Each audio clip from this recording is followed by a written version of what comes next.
Dahil sa bagong Pilipinas, bawat buhay ay mahalaga. Bawat bata ay ating minamahal, bawat pasyente ay dapat tinutulungan. Narinig niyo yan? Narinig niyo yan? Bawat buhay ay mahalaga. Kay Digong Duterte, hindi yan mahalaga. Ang mahalaga sa kanya, kwarta. Paano ko nasabi yon?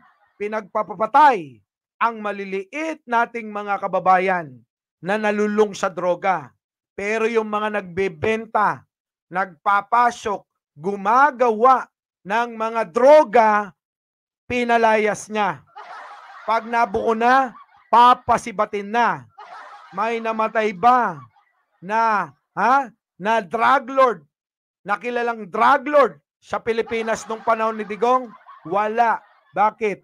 Yung drug lord na yan, ginamit lang. Yung droga na yan, ginamit lang ni Digong para pantakot sa mga politikong lalaban sa kanya at sa mga tao na mag-aalsa labang kay Digong noon. Tandaan niyo yan. Nilinlang kayo ni Digong. Ginawang panakot ang droga. Kahit wala kayong kasalanan, magkakaroon kayo ng kinalaman sa droga. Kahit wala kayong kinalaman sa droga, pag kayo lumaban, sasabihin sa inyo adik yan. Pag pinatay kayo, hindi kayo pagtatanggol ng tao. Bakit? Papasok yung mga vlogger nila at kakampi nilang mga media, sasabihin nila, kasi adik yan. Anong ginawa nila? Paggalaban sa politika, pagka ikaw ay hindi kakampi sa politika, gagawan ka ng issue. Sasabihin nila, ikaw ay protector ng droga. Diba? Ganyan ang ginawa ni Digong. Pansinin ninyo, nasan si Michael Yang, Peter Lim, yung mga big time na drug lord talaga. Na hindi lang naman tayo nagsasabi niyan, maging yung mga kilalang mga personalidad. Ano sabi nila? Si Michael Yang, Peter Lim, at iba pa ay mga drug lord. Ano nangyari? Dahil kaibigan ni Digong. Walang nangyari. Ang ginawa nila, pinalayas ni Digong. Anong ginawa ni Digong? Kinampihan ni Digong. Pinoprotektahan ni Digong at ni Bongo at ni Bato. Tama, mali. Abay, magmatsyag kayo sa mga kasaysayan. Magmatsyag kayo sa mga nangyari. At pag kone-connectahin nyo, kung tama o mali yung sinasabi ko. Di ba, mga kababayan? Eto na si Pangulo, ulitin ko lang. Pagbigyan ko lang kayo, This is important. Dahil sa bagong Pilipinas, bawat buhay ay mahalaga. Yan na nga, bawat buhay ay mahalaga. Bakit? Kasi makatao ang Pangulo. Makatao. Makatao, makadiyos, may takot sa Diyos, mga kababayan. The way na nagsasalita, kung paano magsalita ang Pangulo, makikita mong pang-Pangulo talaga. Hindi hindi pang sabungan. Tuloy. Bawat bata ay ating minamahal, bawat bata ay minamahal. Hindi hindi ginagaasa. Sapul na sabul si Digong dito, tsaka si Kibuloy. Bawat bata ay minamahal. 'Di ba? Dapat inaalagaan, hindi ginagaasa. Tama, mali. Sapul silang dalawa rito. Siyempre, yung mga DDS. Sasabihin ng mga DDS? Mga DDS na mahal natin. Hindi, doon kami kay Digong. Doon kami kay Kibuloy. Diba? Yan ang sasabihin nila. Bakit? Kasi ang mga kinakampihan nila at gusto nila, uulitin ko lang, magnanakaw, mamamatay tao, at rapist. Kita nyo? Ibang klase mga utak ng mga kulto. Pasyente ay dapat tinutulungan. Dahil, kagaya ng sa aking pag-iisip, alam ninyo, kahit pagandahin po natin ang ekonomiya, kahit na marami tayong makikreate na trabaho, kahit na mas malaki ang sahod ng bawat manggagawa. Tingnan nyo kung paano mag-isip ang Pangulo, mga kababayan. Ha? Pakinggan nyo kung paano mag-isip ang Pangulo.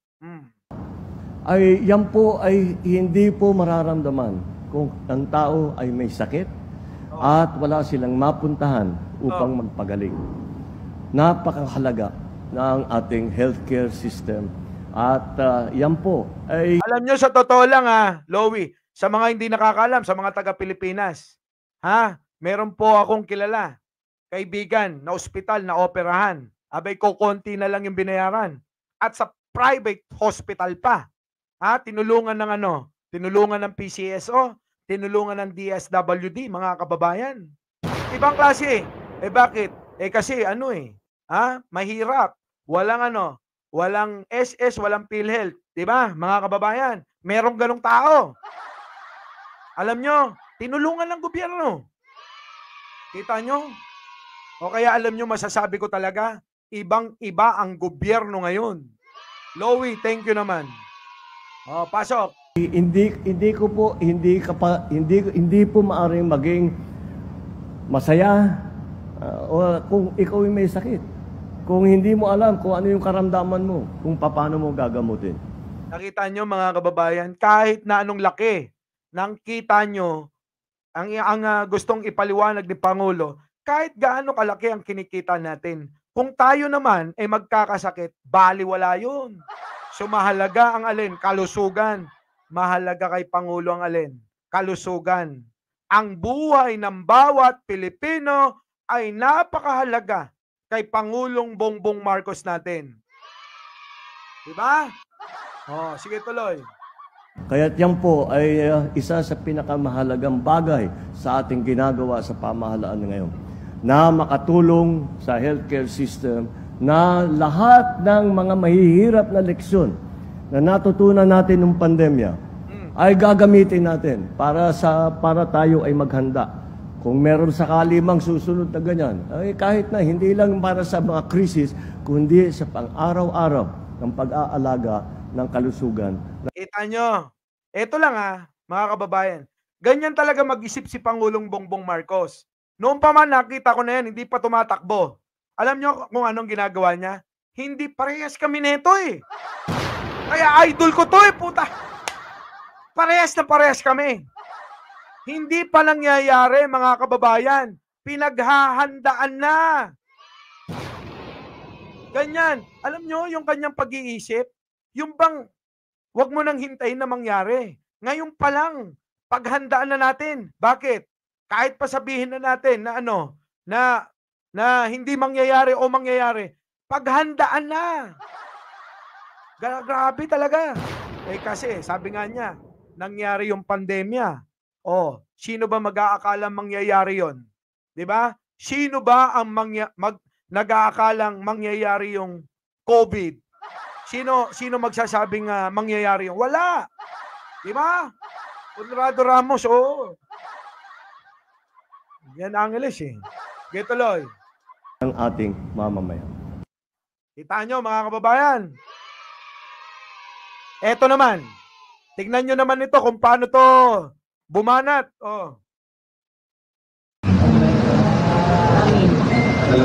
Ayaw na daw niya na... Ako ginagahasa. Wait lang. Game. Pasok. Umalis dito sa Pilipinas. Ito base doon sa aking mga kasamahan. Ba't di siya umayos? Yun po yung ano. Sabi ko nga, bakit ayaw na lang nilang bumitiw? Ba't ayaw na lang nilang umalis? Sobra-sobra na yung kanilang kinita. Sobra-sobra kinita. Hindi kaya si Kibuloy ang maraming kinita? Diba? Hindi kaya si Kibuloy ang maraming kinita? Oo. Lowy, thank you naman Diba? Si Kibuloy. Alam nyo ba si Kibuloy? Sabi ni Arlene Stone. Aba, meron palang proyekto si Kibuloy. Merong construction firm. na kumukontrata sa gobyerno nung panahon ni Digong. Grabe, no? Tuloy. Yun yung sinabi ko. Pero sabi nila sa akin po, wala silang planong umalis. 30 years silang nawala sa pwesto.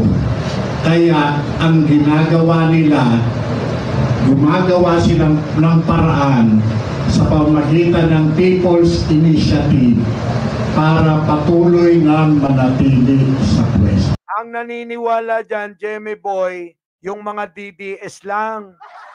Bakit? Biruin mo, pangakuhan ka ng Department of Tourism. Biro mo, vlogger na hindi naliligo. Department of Tourism. Si Maharlika na fake news. Ambassador. Saan ka pa? Magpapakamatay talaga yung mga yan. Yan ang mga magpapakamatay para kanino? Kay Kibuloy at saka kay Digong. Di ba? Pangakuhan ka ba naman eh? Oh, di ba Aurora Sarmiento? Oh, Ryan Inicoce. Ha? Gerardo. Oh, sige. Pasok. Sinong may gusto? Hindi si Bongo. Ayon sa kanila, sa takbo ng mga galawan, yung pinsan at yung asawa ang nagmamakinarya. Ito ang humahawak at nagpapatakbo ng makinarya ng gobyerno. Oh, kita nyo? Nasaan ebidensya nyo? Puro akusasyon tong mga to. Oh, so ngayon, putulin ko na dyan. Ulitin ko mga kababayan. Ha? Ito, nasa community ko. Kung gusto nyong panoorin ng buo, panoorin nyo. So balikan na natin dito kay Alice Go. Ay nako, Alice Go, masasama na sa mga Amazona. Pasok. Oo. Receive a copy of the order directing. Eto, dito sila mga kababayan. Dito sila nag-aalboroto. Bakit nag-aalboroto mga kababayan? Mga kakampi nila eh. Alice Go. Ito lang tanong ko mga kababayan. ito lang tanong ko ha. Marami kaming katulad na vlogger na nando doon sa kabila. Tama, di ba? Maraming vlogger na nando doon sa kabila. Pansinin nyo lang, tinuligsa ba nila si Alice Go, si Cassandra Leong? Tinuligsa ba nila? Pansinin nyo maigi. Tinuligsa ba nila? Hindi nila tutulig sa inyan. Bakit? Kakampi nila eh. Pumupondo eh. Nagets nyo? Pansinin nyo lang. Banatbay at mga amuyong, Maharlika, pinagtanggol pa. Pinagtanggol pa nila yan. Oh. Sino pa? Yung mga hindi naliligo, nasa TikTok. Ha? Yung magkatandem na hindi naliligo. Pag tinignan mo yung mukha, mukhang isang buwan nang hindi naliligo. Pansinin nyo sila. Kung kailan tinuligsa, sama na natin yung mga kaibigan natin doon. Di ba? Yung peking kasarian. Oh, sino pa? At iba pa, buti pa yung iba, lumayas na. Hindi na nasikmura. Yung alin, ka-fake newsan nila. Kaya sila lumilipat na. Iniwan na sila. Ngayon, mga kababayan, pansinin nyo ha. Pansinin nyo lang. Kailan nila tinuligsa itong mga inang mga tsekwa na na mga kakampi ni Digong? Hindi ba't ito yung mga nagpahirap sa atin? Ito yung mga nang i-scam sa atin. Ito yung mga nagpapadala ng spam message. Sino? Siya pamumuno ng kapatid ni Michael Yang at iba pa. Ni Alice Go at ni Cassandra Leong. At mga jowa nila. Bakit? Magtaka na kayo mga kababayan. Bakit hindi tinutuligsa ng mga katunggali natin etong mga taong ito? Abay, kapag hindi naintindihan yan ng mga ilang DDS, abay, hindi ko na alam kung ano pa itatawag ko bukod sa bobo, mangmang at tanga. Hindi ko na alam. kung ano pa itatawag ko sa kanila. Sa totoo lang. Diba? Tapos sasabihin nila, oh, yung mga vlogger na nagtatanggol sa gobyerno at kay Bongbong Marcos, mga bangag yan. Kita mo, yung mga matitino ngayon ang mga bangag, at yung mga muka, pagmumuka pa lang mga kababayan. Kita nyo naman yung pagmumuka nito. Oh, diba? Yung pagmumuka nito, ikumpara nyo naman sa mga mukha namin yan. Abay, malayong-malayong pagkakatiwalaan nyo itong mga mukhang to. Di ba? Oh. Pero ito yung pinagtatanggol nila, kinakampihan nila. Di ba? Pasok. To transfer and turn over the custody of Alice Guo and Ayan na mga kababayan. Oh, mula sa Krami, opo ha, Ria Factor, Evelyn Calison, opo, sa inyo pong lahat, Ron 73, sa mga bagong dating, paring Leo, oh, si Alice Go, na ano, lagi nating tinutulig siya. Bakit? Ito, kalaban natin to, mga kababayan. Kalaban natin to. Kalaban ng mga Pilipino to. Inabuso nito ang mahihinang mga Pilipino. Marami tong mga mga in-scam. Maraming nawawalan ng kabuhayan dahil sa kanila. Ito yung mga pinagtatanggol nila. Oh, pasok.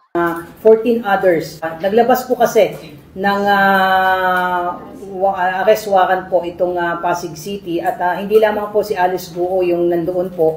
At ito po yung kaso. Sino kasama ni Alice Go? Di ba? Kasama ni Alice Go yung mga Amazona. Alam nyo, sa kulungan ng City Jail, alam nyo naman na itsura. Ewan ko lang kung nabago na. Kasi nung panahon, nung balikan natin ang mga nakaraang mga panahon, ang mga kulungan, siksikan yan. Siksikan. Halos tabi-tabi sila. Siguro nagre-reklamo na. Sino? Si Alice Go. Sino pa? Si Kibuloy. Nagre-reklamo na sila. Na ubusin nyo na pera ko. Mapababa nyo lang sa pwesto si Bongbong Marcos. Ganyan po eh. Ganyan ang naratibo nila. Di bali nang maubos ang pera nila. Mapababa lang si Pangulong Bongbong Marcos. Bakit? Kasi pag napababa naman nila si Pangulong Bongbong Marcos, madali lang nilang bawiin lahat ng perang kinurakot nila. Tama, mali. Tama, mali. Madali lang nilang madali lang nilang bawiin eh. Di ba? Napakadali lang bawiin yan. Kaya kahit ubusin nila yung kwarta nila ngayon, pag napababa si Pangulo, easy-easy na lang. Bilyon-bilyon, trilyon ang pera. Oh, kita nyo? Tapos magre-reklamo sila. Sasabihin nila oh, kasalanan ni Pangulong Bongbong Marcos nyo yan. Kasi, kaya walang pera kasi inubos niya bago mawala. Ganun ang sasabihin ng mga yan. Yung kanilang gagawing masama, ibibintang na naman sa iba. So na qualified human trafficking, this is a non-bailable offense po. So hindi lamang po si Alice Guo yung sinampahan po ng kaso, base po dito sa hawak ko po na order ay si Alice Guo and 14 others po. So may utos po ngayon. Okay, tanyo si Alice Go at 14 others, yung mga kasapakat ni Alice Go. Hindi nyo ba isasama si Roque? Nasaan na si Roque? Nasaan na si Roque? Si Roque. Yan, dapat yan eh. Litsunin yan eh. Di ba? Tapos iparada Direk Freddy. Hoy, iboto nyo daw si Direk Freddy bilang senador. Shout out, brother. Gigil ako rito. Abe, magpapakamatay daw si Pangulong Bongbong Marcos eh. Siya na nga lang ang nakikita natin pag-asa ng bayang ito. Sino ba naman ang hindi magagalit, mga kababayan, at maiinis? Diba? Sa mga hindi pa nakaka-subscribe, nandiyan na si Direk Freddy. Paabutin nyo na ng 1,000,000 yan, mga kababayan. Ha, mga kababayan? O, sige, eto na. Ngayon, ang RTC Pasig po, para ilipat po si Alice Guo sa Pasig Female Dormitory po. Susundin po natin yung order po ng courts po. So we are also awaiting kung ano po yung magiging disposition po ng Valenzuela today po. O, dito yung sa amin. Nako, sana no, dito ka makulong, Alice Guo, yari ka talaga. Pag nakulong yan dito, mapapasok ko yan. At pag napasok ko yan, titignan ko lang yan, syempre. Hindi ko pagnanasahan. Ay, nako, ano, never mangyayari yun. Only never talaga. Itaga nyo sa ulo nila. Lahat ng kalbo sa kanila, taga nyo pa. Hindi mangyayari yan.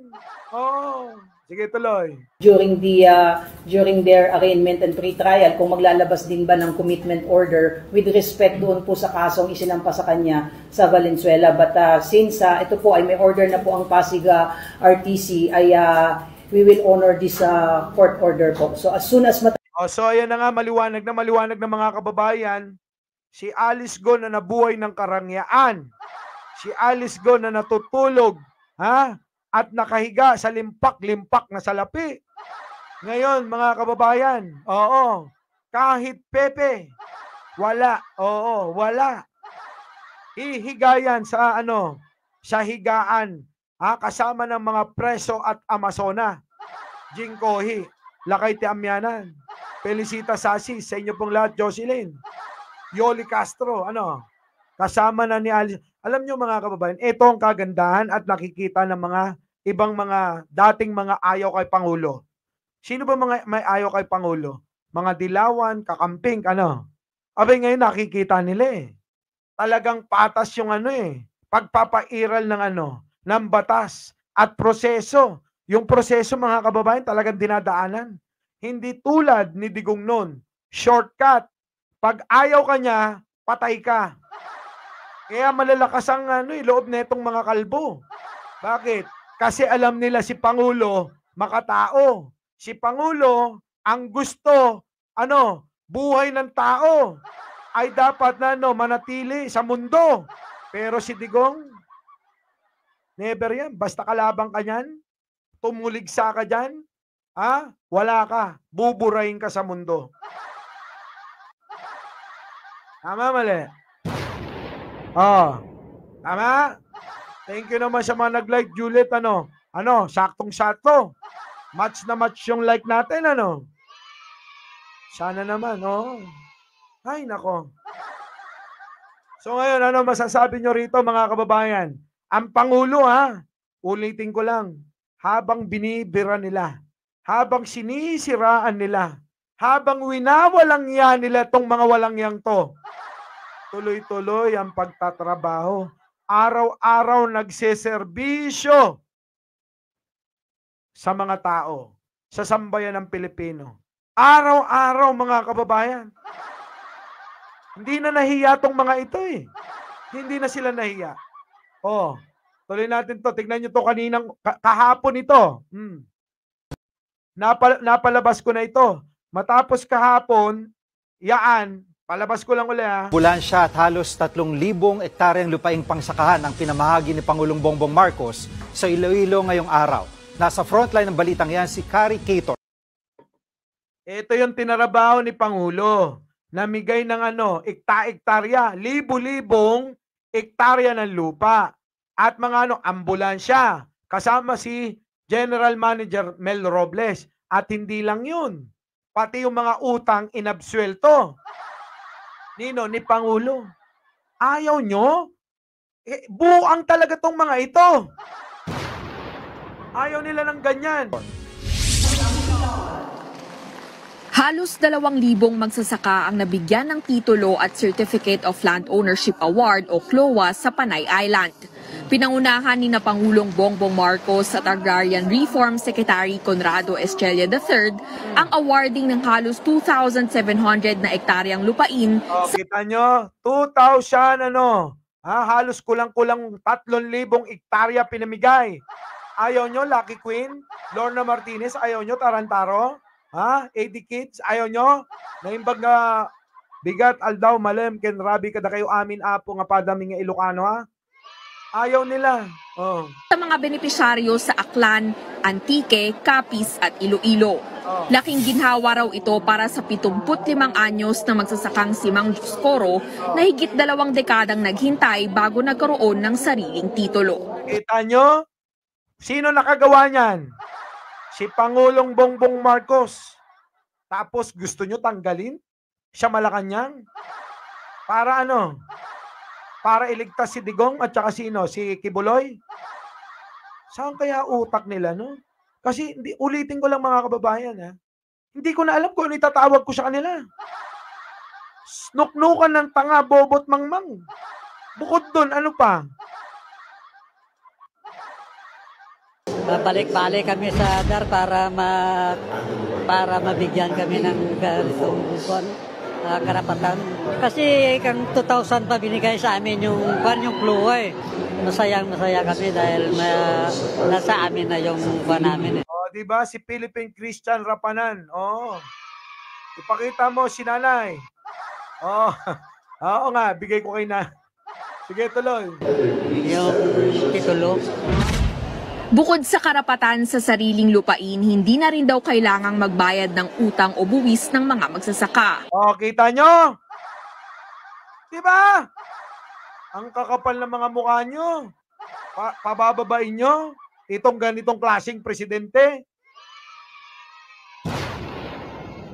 Abay, ang gawin ninyo, tawagin nyo na China. Baka sakali pa. Kabilang na riyan ang amortisasyon at estate tax alinsunod sa New Agrarian Emancipation Law nitong 2023. Oo, Ani Relyosa, nandoon na sa Pasig City Jail. Pwede mo nang puntahan doon. Oh.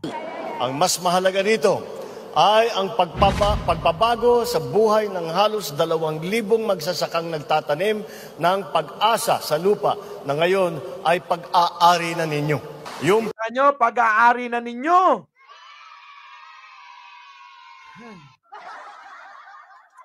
Grabe, no? pong pag inaalala ninyong amortisasyon na palaki ng palaki ang utang, hindi nyo naman na isasaka ang inyong lupa. Oh. Lahat po ng utang na yan, bura na. Bura na!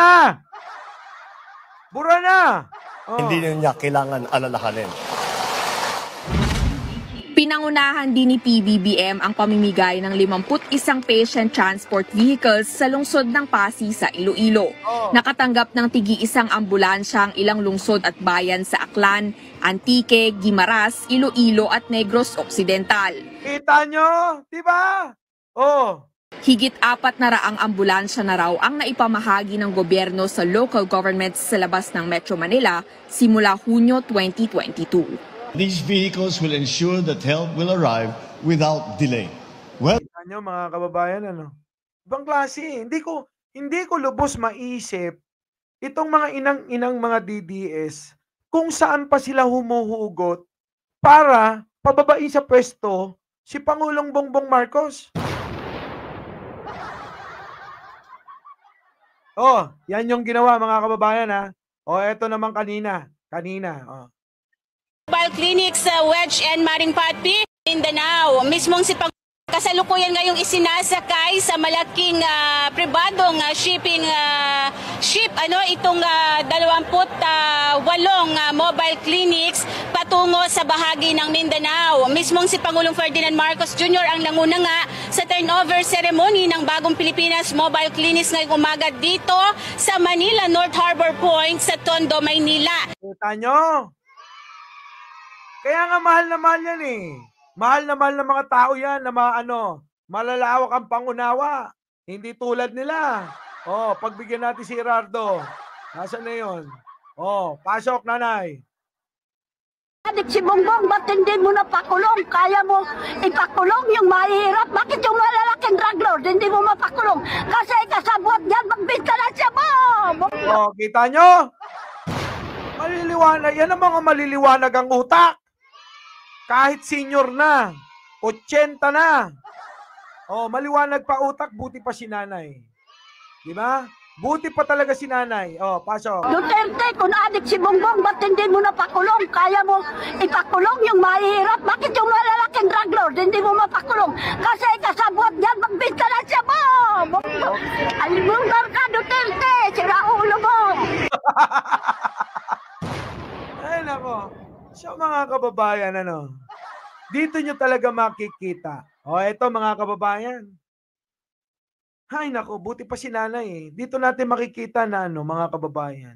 Yung pagmamahal ng maliliwanag ang utak, maliliwanag ang isip, mga kababayan. Yan. Etong mga DDS, tandaan nyo. Lahat, ito ayon sa ating kaibigan na nasa circle nila. Ayon ito lahat sila may pansariling interes. Lahat sila, paparinig ko na sa inyo. Dali Oh. Hello, hello. Hello. Hello. Ayan, okay ba yung boses? Nag-iba ba? Oh, nag-iba ba? Paano ba? Paano ko ba?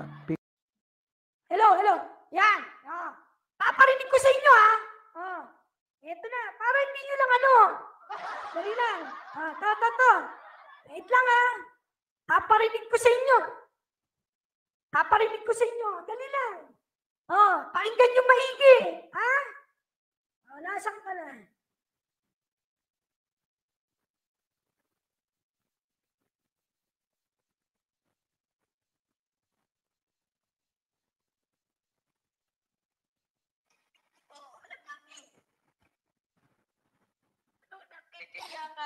Video na yan, anak. Alam namin. Narinig nyo? Narinig nyo? Sino daw naglabas ng video? Sino naglabas ng video? Narinig nyo? Press 1 sa mga nakarinig. Press 1 sa nakarinig. Press 1 sa nakarinig. Narinig nyo? Sino daw naglabas ng video? Hindi nyo narinig. Oo, ayun, narinig. Ulit. Ulit. Ulitin ko lang,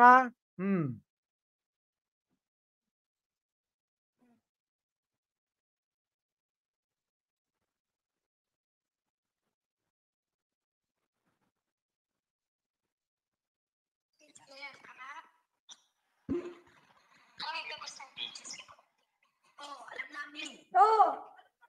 Okay na!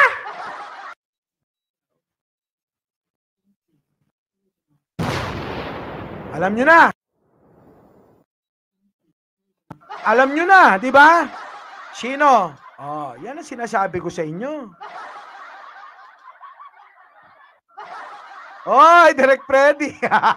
Gusto mo talaga mabokya ako, So yun, hintayin ko lang na bigyan ako ng kasi baka mamaya mademanda ako eh. Kasi wiretapping yun. Wiretapping yun. Kaya alam nyo, dapat matalino tayo. Diba? So muli mga kababayan, magla-live na si Direct Freddy, si Chris Ulo, kita-kita po tayo doon. Hay nako. Opo Nandiyan na si Sangkay. Si Chismoso. Si Sangkay Chismoso. Bro, maraming salamat sa pagbisita. Muli, ako po ang inyong lingkod, si Direct Freddy, si Chris Ulo, Munting Tinig, Ballpoint Man, ang mga Maring Mio, ang mga dumalaw sa ating live ngayon. Maraming salamat po. Muli, ako, inyong lingkod, Mike Cervera po, laging nagsasabing, mahalin natin ang ating kapwa, pagdasal po natin lagi ang ating bansa. Magandang umaga, magandang hapon at magandang gabi. Sa mandako ng mundo, naroon kayo syempre. Magandang buhay na rin para sa ating lahat. Our beloved Boss Mike Cervera.